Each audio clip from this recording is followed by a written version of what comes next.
का ख्वाब देख रही है डीएमके महासचिव शशिकला को सुप्रीम कोर्ट से झटका लगा है, उन्हें जेल जाना होगा। आय से अधिक संपत्ति के मामले में शशिकला सुप्रीम कोर्ट से दोषी करार दे दी गई है। आंचल आना हमारे साथ जुड़ रही है सुप्रीम कोर्ट से। आंचल, ताजा जानकारी।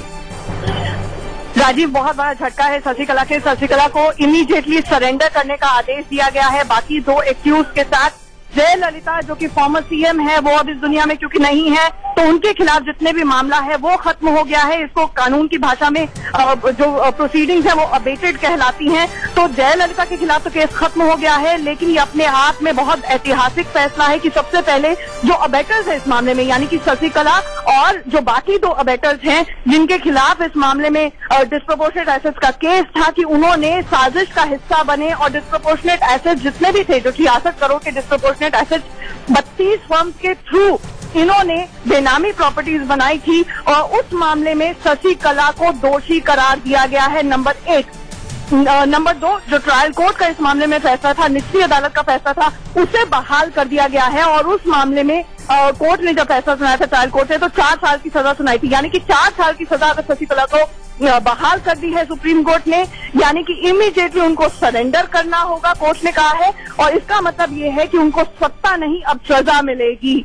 2 दशकों के बाद इस मामले में जो देश की सबसे बड़ी अदालत है, निचली अदालत से लेकर सुप्रीम कोर्ट तक ये मामला लटका रहा, और अब सबसे बड़ी अदालत का ये फैसला आया है। और शशिकला के लिए ये बहुत बड़ा झटका है। अब कोई भी कानूनी रास्ता उनके सामने नहीं है। वो रिव्यू जरूर फाइल कर सकते हैं, पुनर्विचार याचिका डाल सकती हैं, लेकिन इसके बावजूद क्योंकि ये 2 जज बेंच का फैसला है और कन्विक्शन हो गई है, यानी कि अब कोई कानूनी रास्ता ज्यादा बचता नहीं है, विंडो की गुंजाइश नहीं है, उनको इमीडिएटली सरेंडर करना होगा।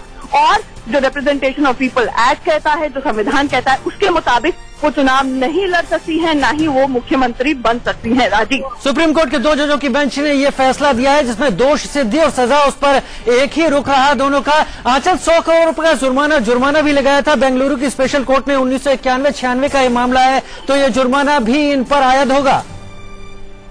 देखिए, वो 100 करोड़ का जो जुर्माना था उसमें 10 करोड़ का लगाया गया था शशिकला और जो बाकी की 2 रिश्तेदार बताए जाते हैं, एलवर असी जो कि शशिकला की सिस्टर इन लॉ है, और साथ ही साथ सुधाकरन जो कि शशिकला के नेव्यू हैं, और उन्हें एक तरह से फॉस्टर सन का दर्जा मिला था जयललिता द्वारा। तो उनके ऊपर जो जुर्माना है उसकी डिटेल्स अभी आनी बाकी है, क्योंकि ये सिर्फ ऑपरेटिव पोर्शन राजीव सुनाया गया है। लेकिन अगर ट्रायल कोर्ट के फैसले को बहाल कर दिया गया है और हाई कोर्ट के फैसले को सेट असाइड किया गया है, तो ये माना जा सकता है, ये सेफ कंक्लूजन हम ड्रॉ कर सकते हैं कि जुर्माना भी बहाल रहेगा। जुर्माना भी बहाल रहेगा। एडिटर न्यूज आंचल आनंद हमारे साथ जुड़ी हुई है सुप्रीम कोर्ट से। ताजा फैसला हमारे दर्शकों के लिए बड़ी खबर। शशिकला को 4 साल की सजा सुप्रीम कोर्ट ने लोअर कोर्ट का ये जो फैसला था बेंगलुरु कोर्ट का, उसको बहाल रखा है। आखिर ये पूरा मामला क्या है, ये हम आपको बता देते हैं। शशिकला के खिलाफ आय से अधिक के संपत्ति का मामला है।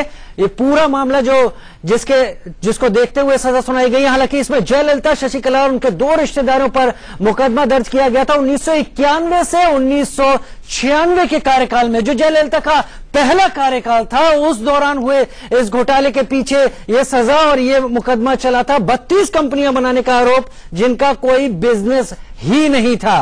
ट्रायल कोर्ट ने सभी आरोपियों को 4 साल की सजा सुनाई थी। जुर्माना भी इन पर लगाया था। जयललिता ने निचली अदालत के फैसले को कर्नाटक हाई कोर्ट में चुनौती दी थी। सुप्रीम कोर्ट के दखल के बाद जब ये मामला तमिलनाडु से कर्नाटक ले जाया गया था, कर्नाटक हाई कोर्ट ने शशिकला और जयललिता को 2015 में बरी कर दिया था। कितना असर पड़ेगा? आंचल आनंद हमारे साथ एडिटर न्यूज इस वक्त मौजूद है। तमाम दलीलें दी होंगी शशिकला की तरफ से भी वकीलों ने, आखिर उनका क्या कहना है, कितना असर पड़ा उनकी दलीलों का? देखिए, जाहिर तौर पर शशिकला की जितनी दलीलें दी गई, और उस वक्त क्योंकि जयललिता इस दुनिया में थी, उनकी तरफ से ये केस शुरू से ही लेकर आखिर तक आर्ग्यू किया गया। उनका ये कहना था कि उनको राजनीतिक साजिश का जिम्मेदार ठहराए, उनको राजनीतिक साजिश का शिकार बनाया गया। जयललिता का ये भी कहना था कि देखिए, माना एक इसमें पेच ये था राजीव की, आज भी अगर आप इसको याद करें तो 2 दशकों से जब ये मामला खिंचा, जब डिस्प्रोपोर्शनल एसेट्स की बात होती थी जयललिता की, तो वो याद आता था कि लाखों करोड़ों की साड़ियां हैं अनगिनत। वो याद आता था कि किस तरह से उनके पास अनगिनत सैंडल्स थी। तो आखिरकार ये पैसा आया कहां से, जबकि मुख्यमंत्री रहते हुए वो मिनिमम सैलरी माना जाता है कि 1 रुपया ड्रॉ करती थी। तो ये पैसा आया कहां से, और कि 66 करोड़ के एसेट्स जो थे वो कैसे बने, ये 32 फर्म्स कैसे एग्जिस्टेंस में आई और ये सारी जो तमाम बेनामी प्रॉपर्टी थी वो शशिकला और शशिकला के रिश्तेदारों के अगर पास थी तो सवाल ये उठता था कि पब्लिक सर्वेंट तो उस दौरान में जयललिता ही थी, जयललिता ही फायदा पहुंचा सकती थी। तो एक तो ये सवाल हमेशा से उठता रहता था। तो आखिरकार एक तरह से सुप्रीम कोर्ट ने अगर ट्रायल कोर्ट के फैसले को बहाल रखा है तो शशिकला और जयललिता की तरफ से दलीलें दी जाती थी, उसमें कहा जाता था कि जो कैलकुलेशन है उसमें मिस्टेक हुई ट्रायल कोर्ट की, बहुत सारा लोन अमाउंट था उसको भी उन्होंने एसेट्स में और प्रॉपर्टीज में जोड़ लिया। इसीलिए जब हाईकोर्ट का फैसला आया तो हाईकोर्ट ने उन दोनों को एक्विट कर दिया था। लेकिन इसके बाद सुब्रमण्यम स्वामी एक बार फिर से सुप्रीम कोर्ट आए और उनका ये कहना था कि हाईकोर्ट का पूरा जो फैसला था वो मैथमेटिकल एरर था, एक तरह से ऑडिटिंग एरर उसमें था। लेकिन जयललिता के पास 66 करोड़ के एसेट्स थे जो कि बेनामी प्रॉपर्टीज की और 32 फर्म्स के जरिए शशिकला और उनके रिश्तेदारों को दिए गए। तो अब सुप्रीम कोर्ट ने जब फैसला सुनाया तो जाहिर तौर पर जो ट्रायल कोर्ट में फैसला आया था उसको बहाल रखा गया है। ये ऑब्वियस सी बात है, ये प्रिज्यूम्ड है कि जो भी दलीलें दी गई जयललिता द्वारा, शशिकला द्वारा और बाकी दो रिश्तेदारों द्वारा, जो बाकी के दो एक्यूज हैं उनके द्वारा, उनको सिरे से ही खारिज कर दिया सुप्रीम कोर्ट ने, क्योंकि कोई गुंजाइश यहाँ पे दिखती नहीं है। उन्होंने कोई सजा को कम नहीं किया है, ऐसा भी नहीं है कि कन्विक्शन को धराशाही हो चुका है शशिकला का। न सिर्फ ये इमीडिएट इसका इफेक्ट होगा बल्कि साथ ही साथ क्योंकि वो बार जो है ऑपरेट करती है, एक तो वो चुनाव लड़ ही नहीं सकती हैं अब, तो मुख्यमंत्री बन ही नहीं सकती हैं, और उसके बाद जब वो सजा खत्म होती है उसके बाद भी 6 साल तक वो चुनाव नहीं लड़ सकती हैं। यानी कि अब 10 साल तक कहीं पर भी कुछ ज्यादा गुंजाइश दिखती नहीं है। यानी कि पॉलिटिकल करियर आप मान सकते हैं कि शशिकला का खत्म, अगर इसको पॉलिटिकल इंटरप्रिटेशन दे, हालांकि मैं आपको लीगल रिपोर्टिंग कर रही हूं, तो अगर पॉलिटिकल इंटरप्रिटेशन दे तो ये बिल्कुल साफ नजर आ रहा है। राजीव, नहीं, हम समझ पा रहे हैं आंचल, एकदम बेहतर चीज सामने निकल कर रहा है कि शशिकला और तमिलनाडु की राजनीति पर इस फैसले का बहुत बड़ा असर पड़ चुका है। पन्नीर सेल्वम की जहां तक बात है, जरूर राहत महसूस कर रहे होंगे इस फैसले के आने के बाद। रिव्यू इनके सामने है, ये रिव्यू के लिए जा सकते हैं, लेकिन अभी हमारे दर्शकों के लिए एक बार फिर से आंचल आप बता दें कि कितनी जल्दी इन्हें सरेंडर करना होगा और रिव्यू कब तक फाइल कर सकते हैं, क्या उससे कोई उम्मीद रख सकती है शशिकला?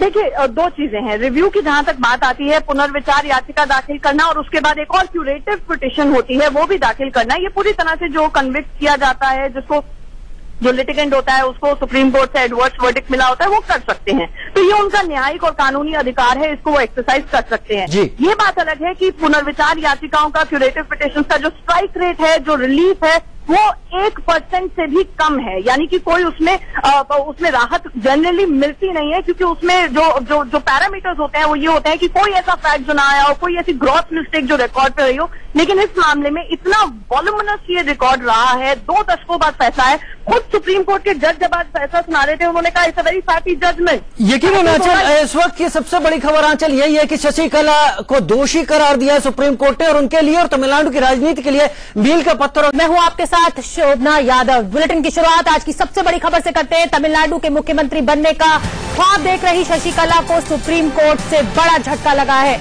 आय से अधिक संपत्ति के मामले में सुप्रीम कोर्ट ने हाई कोर्ट के फैसले को पलटते हुए निचली अदालत के फैसले को बहाल रखा है। निचली अदालत ने शशिकला को 4 साल की सजा सुनाई थी। शशिकला को अब 10 साल तक वो कोई चुनाव नहीं लड़ सकती है। इस समय की बड़ी खबर हम आपको बता रहे हैं, शशिकला को सुप्रीम कोर्ट से एक बड़ा झटका लगा है।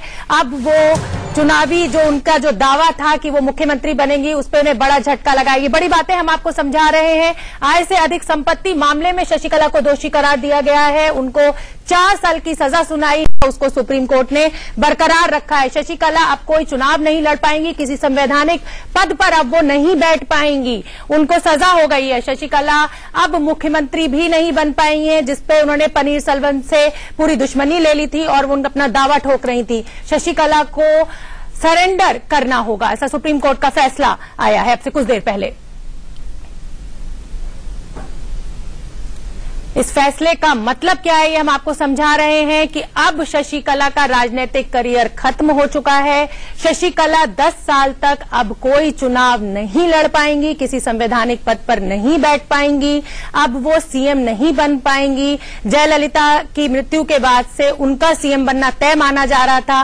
पन्नीर सेल्वम एक बार फिर से सीएम बने रह सकते हैं, ऐसा कहा जा रहा है कि पार्टी अब नया महासचिव चुन सकती है। हमारे साथ हमारी दो सहयोगी आंचल आनंद, हमारी न्यूज एडिटर जो सुप्रीम कोर्ट पर मौजूद है, जुड़ रही हैं, और न्यूज रूम से तान्या हमारे साथ मौजूद है। सबसे पहले मैं आंचल जी आपसे जानना चाहती हूं कि अब जब हारने की स्थिति आ चुकी है शशिकला के सामने, तो जो मुख्यमंत्री पद पर उन्होंने जो दावा ठोका है उसके चलते हुए अब वो बहुत नुकसान होता हुआ उनको दिख रहा है। ऐसे में क्या मुख्यमंत्री पद के लिए किसी और नाम को दे सकती हैं आगे?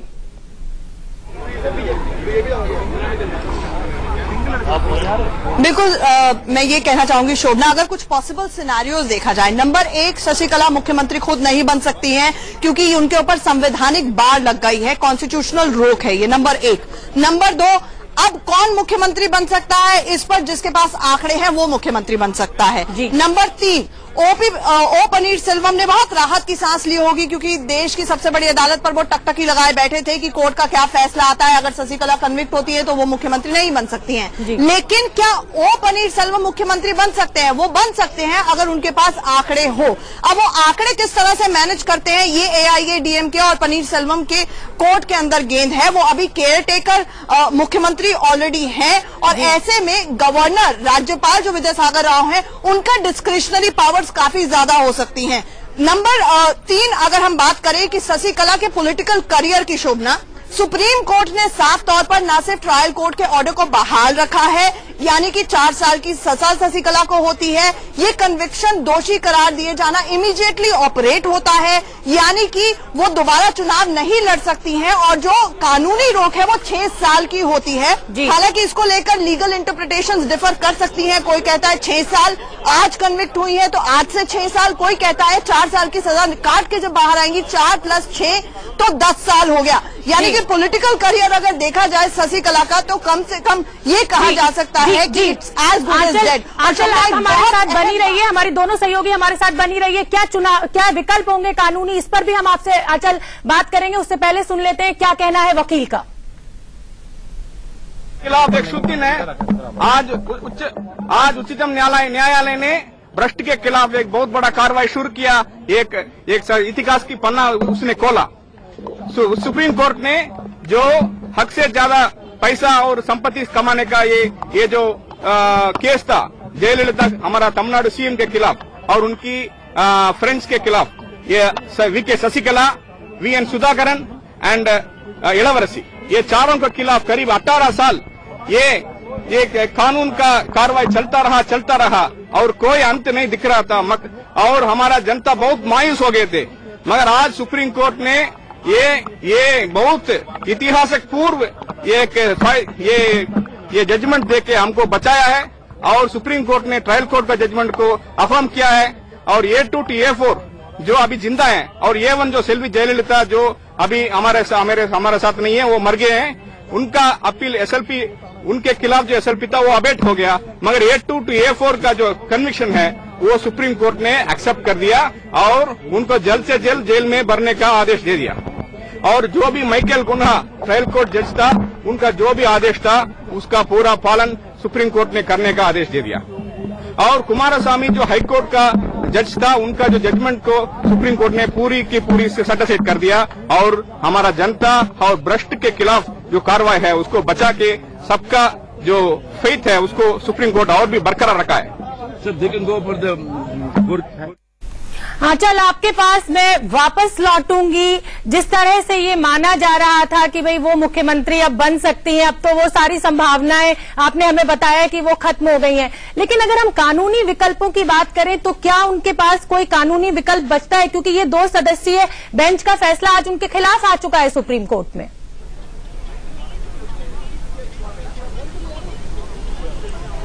देखिए, 2 दशकों बाद ये फैसला आया है शोभना, और कहने की बात यह है, अगर कानूनी विकल्पों की बात करें तो हाँ, पुनर्विचार याचिका होती है जिसे हम रिव्यू पिटीशन कहते हैं। उसके बाद रिव्यू पिटीशन अगर डिसमिस हो जाता है तो उसके बाद क्यूरेटिव पिटीशन होती है, जिसमें एक तरह से गलती सुधार के कोई ऐसी ग्रॉस मिस्टेक हो जो अभी तक फैक्ट्स रिकॉर्ड पे ना आए हो, कोई ऐसी चूक हुई हो जो अभी तक किसी के सामने ना रखी गई हो, जो इस मामले में जिसमें इतने वॉल्यूमिनस रिकॉर्ड्स हैं, हजारों पन्ने हैं, 20,000 से भी ज्यादा पन्नों का का ये पूरा इतिहास रहा है इस मामले का, जो लीगल डॉक्यूमेंटेशन हुई है, तो चांसेस बहुत डिम हो जाते हैं। वैसे भी पुनर्विचार याचिकाएं और क्यूरेटिव पिटिशन में सुप्रीम कोर्ट राहत बहुत कम मामलों में देती है। 1% से भी कम अगर देखा जाए तो ऐसे मामले रहते हैं जिसमें राहत मिलती है। तो सबसे बड़ी बात यह है, अगर मान लीजिए अगर मैं ये सपोज भी कर लूं कि वो रिव्यू पिटिशन दाखिल करती हैं, रिव्यू पिटिशन जजेस के पास इन चेंबर सुना जाता है, उसमें वकीलों को आर्ग्यू या जिरा करने की भी परमिशन नहीं होती है। और सबसे बड़ी बात उसमें यह भी हो जाती है कि कन्विक्शन हो गई, दोषी करार दे दिए गए हैं, तो ये नहीं है कि सिर्फ सेंटेंस 4 साल का स्टे कराना होगा, कन्विक्शन भी स्टे करानी होगी। और दोषी करार दिए जाने का फैसला स्टे कराना, उस पर कानूनी रोक लगाना अदालतें बहुत रेयरेस्ट ऑफ रेयर केसेस में करती हैं। यानी कि पॉलिटिकल करियर के हिसाब से अगर देखा जाए तो शशिकला मुख्यमंत्री नहीं बन सकती है, आज नहीं बन सकती है और बहुत लंबे अरसे तक नहीं बन सकती हैं। लेकिन एक चीज शोभना जो मैं बहुत आपको बताना चाह रही थी उस वक्त भी, वो ये है कि जयललिता इस दुनिया में नहीं है। उन्हें प्यार से लोग अम्मा कहते थे, लेकिन आज कोर्ट ने जब इस मामले में दोषी करार दिया, कन्विक्ट किया, तो कोर्ट ने कहा कि स्क्रूटनी जितने भी हमने फैक्ट्स की है, ये चार्जेस प्रूव होते हैं। जयललिता के खिलाफ ना तो अब मामला चल सकता है, ना उनको सजा दी जा सकती है क्योंकि वो इस दुनिया में नहीं है। लेकिन अगर चार्जेस अबेटर्स के खिलाफ जिन्होंने साथ में साजिश की प्रूव होते हैं, तो कहीं ना कहीं इसकी एक बहुत बड़ी पॉलिटिकल रैमिफिकेशन हो सकती है। और तमिलनाडु में खासतौर से जब हम देखते हैं कि जब भी अम्मा के खिलाफ, जयललिता के खिलाफ एडवर्ड्स फैसला आया तो सेल्फ इमोलेशन की छड़ी लग जाती है, लोग आत्मदाह करना शुरू हो जाते हैं, law and order situation problem हो जाती है।